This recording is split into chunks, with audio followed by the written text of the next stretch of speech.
हमारे देश में मरवाड़ी एक ऐसी कम्युनिटी है जो 40 से 45% बिजनेस ओन करती है और ये कम्युनिटी आती है राजस्थान के एक बड़े एरिया मरवाड़ से, इसलिए इन्हें मरवाड़ी कहते हैं। शुरू से ही इन लोगों की पैसे और बिजनेस पर पकड़ बहुत मजबूत है।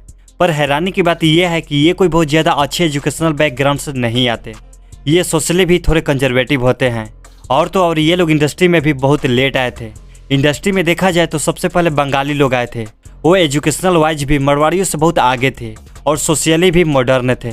बट आज अगर इंडस्ट्रियल सेक्टर में देखा जाए तो बंगाली लोग दूर दूर तक नज़र नहीं आते, वही मरवाड़ी बहुत बड़ा रोल प्ले करते हैं इस सेक्टर में। अब एक मरवाड़ी की पहचान क्या है इसे समझते हैं। पहली चीज़, ये लोग सिंपल कपड़े पहनते हैं, फैंसी कपड़ों से दूर ही रहते हैं, लेकिन गोल्ड के मामले में ये बहुत आगे होते हैं। इनके गले में गोल्ड चेन और हाथों में उंगलियों से ज़्यादा अंगूठियाँ होती है और बड़ा ही मीठा बोलते हैं। आप जाओ कभी राजस्थान, देखोगे तो पता चलेगा कि ये लोग हुकुम हुकुम करके बात करते हैं, सामने वालों को इतना इज्जत देते हैं जैसे वो कहीं के राजा हो। ये खासियत है मारवाड़ियों की। इसके अलावा ये लाइफ स्टाइल पर ज़्यादा पैसा खर्च नहीं करते।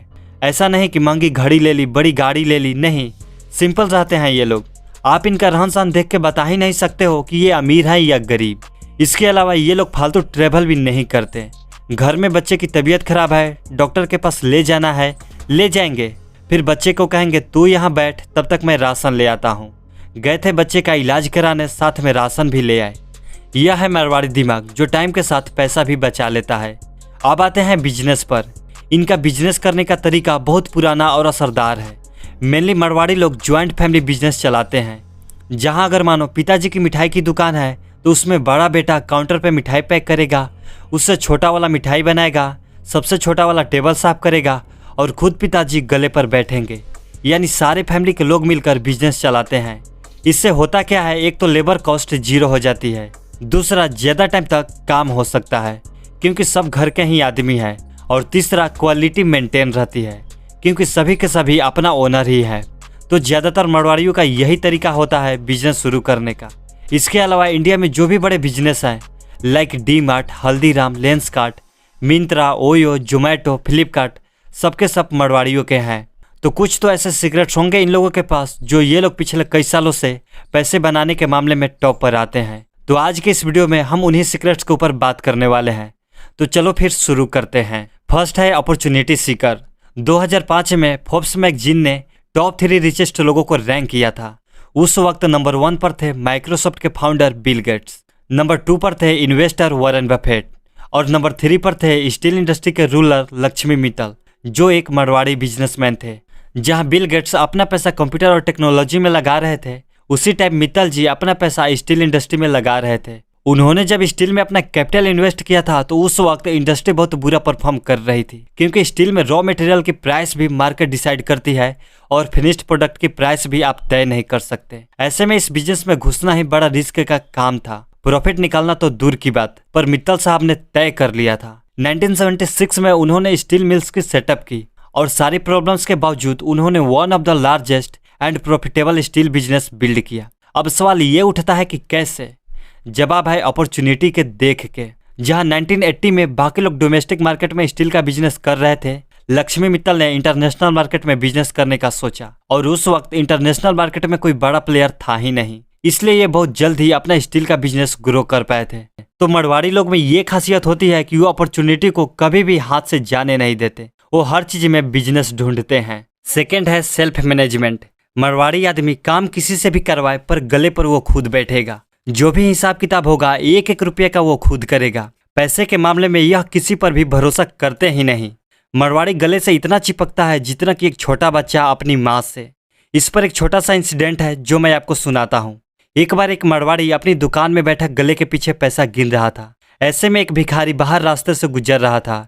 उसने देखा इस मरवाड़ी को और बोला, साहब कुछ रुपया पैसा मिल जाता तो अच्छा रहता, 2 दिन से कुछ खाया नहीं है। उसने कहा जाओ यहाँ से, कोई पैसा नहीं है। भिखारी थोड़ा जिद्दी था जैसे कि वो अक्सर होते हैं, तो उसने फिर कहा साहब पैसे नहीं है तो कुछ खाने को ही दे दो। मरवाड़ी ने कहा बोला ना कुछ नहीं है मेरे पास, चले जाओ यहाँ से। भिखारी ने कहा अगर कुछ नहीं है तुम्हारे पास तो तुम अंदर क्या कर रहे हो, मेरे साथ आ जाओ, जो भी मिलेगा हम आधा आधा बांट लेंगे। कहने का मतलब दुनिया इधर से उधर हो जाए लेकिन वो गले से नहीं हिलेगा। और हिसाब किताब बहुत पक्का रखता है मरवाड़ी। कितना माल आया, कितना बिका, किसे कितना पैसा देने हैं, कहाँ कहाँ से पैसा लाने हैं, हर चीज लिख के रखते हैं। अगर कोई वर्कर बीड़ी सिगरेट के 10 रुपए भी लेता है तो उसे भी ये लिख के रखते हैं। इसके बाद टैक्स, ये बिना बात के टैक्स पे करते ही नहीं, इन्हें लीगली टैक्स बचाना आता है, यानी सरकार के लिए भी इनकी पॉकेट से पैसा निकालना मुश्किल हो जाता है। थर्ड है इनकम स्ट्रीम्स। इन लोगों की मेन इनकम आती है बिजनेस यानी धंधों से।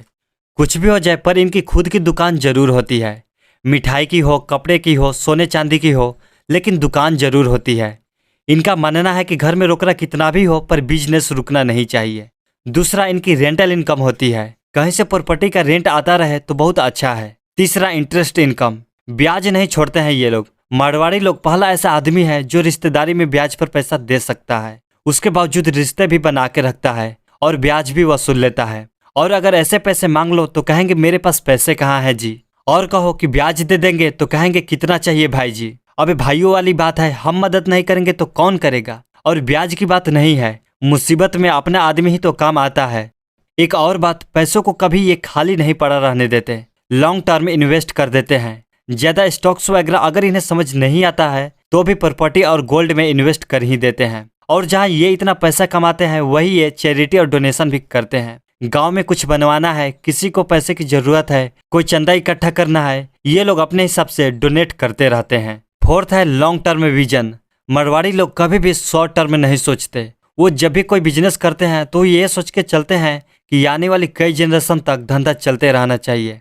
इसलिए आप देखोगे मारवाड़ियों के यहाँ काम करने वाले बदलते हैं, काम नहीं बदलता। ये लोग जब बिजनेस स्टार्ट करते हैं तो शुरू में प्रॉफिट अगर ना भी हो तभी उन्हें कोई फर्क नहीं पड़ता, क्योंकि इनका फोकस लॉन्ग टर्म स्टेबिलिटी पर होता है। ये लोग फ्यूचर को सिक्योर करने के लिए प्रेजेंट को दांव पर लगा देते हैं।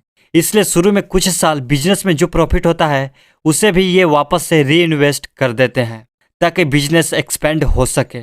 ये इतना आगे के सोचते हैं कि इनके रिलेशनशिप भी लॉन्ग टर्म के हिसाब से होते हैं, फिर चाहे वो कस्टमर हो, सप्लायर हो या एम्प्लॉय हो, चाहे कुछ भी ऊपर के नीचे हो जाए, इनके बिजनेस पार्टनर्स नहीं बदलते, क्योंकि ये लोग ट्रस्ट और रियलेबिलिटी पर बिजनेस चलाते हैं। इसके अलावा ये लोग अपने बच्चों को भी बिजनेस सिखाते हैं। फैमिली में पैसों की बात की जाती है ताकि बाद में बिजनेस बच्चों को हैंड ओवर किया जा सके। इसलिए ये सारी इंपॉर्टेंट बिजनेस स्किल्स पहले फैमिली मेंबर्स को ही सिखाते हैं। एक और बात, ये लोग लॉन्ग टर्म में इसलिए टिकते हैं क्योंकि इन्हें टाइम के साथ बिजनेस में चेंजेस करने आते हैं।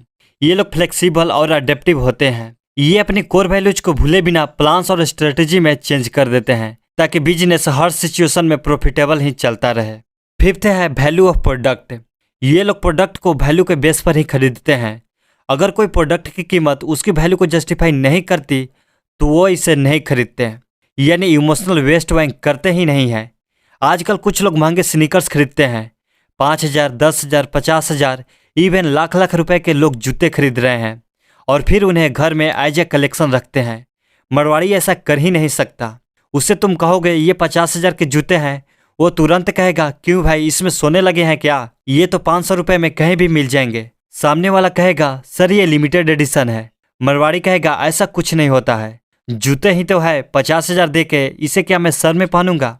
इनका कहने का मतलब जब तक किसी चीज की प्राइस उनको ठीक नहीं लगती, दुनिया का बेस्ट सेल्स पर्सन भी उनको चीज नहीं बेच सकता, और महंगे में बेचना तो दूर की बात। मारवाड़ी अगर अपनी पर आ जाए तो तुम उसे अपना सामान नॉर्मल प्राइस पर भी नहीं बेच सकते, क्योंकि वो किसी चीज को खरीदते समय दुकानदार को निचोड़ देता है। वो हर चीज में नेगोशिएशन करता है, उसको हर चीज कम प्राइस में चाहिए। वो जब भी कुछ खरीदते हैं तो प्रोडक्ट के फीचर वगैरह पर ज्यादा ध्यान नहीं देते, उनका फोकस होता है प्राइस पर कि कहीं ज्यादा महंगी तो नहीं है ना। दुकानदार लाख कहे कि भाई जी यही सही प्राइस है, इससे कम में नहीं होगा, फिर भी उससे कहेंगे कि देख लो भाईचारे की बात है, हम तो तेरे पास ही आने वाले हैं, अबे बाकी तेरी मर्जी। वहीं जब खुद अपनी दुकान में कुछ बेचते हैं तो 1 रुपया भी कम नहीं करेंगे। कस्टमर अगर कह दे कि आपकी चीज थोड़ी महंगी है तो उससे कहेंगे अरे नहीं नहीं, बच्चे की कसम, भगवान कसम, इसमें तो सिर्फ 10 रुपए ही बच रहे हैं हमारे, और आप फिक्र मत करो, आपसे ज्यादा पैसा हम थोड़े ना लेंगे। सिक्स्थ है कॉस्ट कंट्रोल।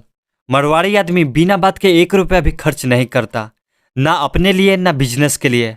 शुरू से ही ये लोग एफिशिएंटली काम करते हैं, यानी मिनिमम इन्वेस्टमेंट में मैक्सिमम आउटपुट निकाल सके। यह बजटिंग और फाइनेंशियल प्लानिंग को बहुत सीरियसली लेते हैं। ये बिजनेस में पैसे बचाने के नए नए तरीके ढूंढते रहते हैं। ये लोग स्टाफ बहुत लिमिटेड रखते हैं, बट जितने लोग इनके लिए काम करते हैं सबके सब मोटिवेशन के साथ काम करते हैं, क्योंकि ये एम्प्लॉय को फैमिली मेंबर की तरह ट्रीट करते हैं। ये बिजनेस में स्टॉक पर भी लगातार नजर रखते हैं कि कहीं कोई चीज ऐसी तो नहीं पड़ी है ना जो बिक नहीं रही है, या कहीं किसी आइटम की शॉर्टेज तो नहीं है। ऐसा करके ये कैपिटल का भी सही यूज कर लेते हैं। जहां यह इतना कॉस्ट कंट्रोल करते हैं, वही साथ ही यह भी इंश्योर करते हैं कि कहीं प्रोडक्ट की सर्विस की क्वालिटी तो कंप्रोमाइज नहीं हो रहा है ना, और इसलिए ये लोग मार्केट में लंबा टिकते हैं। तो दोस्तों, आज के इस वीडियो में बस इतना ही। अगर आपको ये वीडियो पसंद आई हो तो वीडियो को लाइक करके चैनल को भी सब्सक्राइब कर लीजिएगा। तो मिलते हैं नेक्स्ट वीडियो में, तब तक के लिए जय हिंद, जय भारत।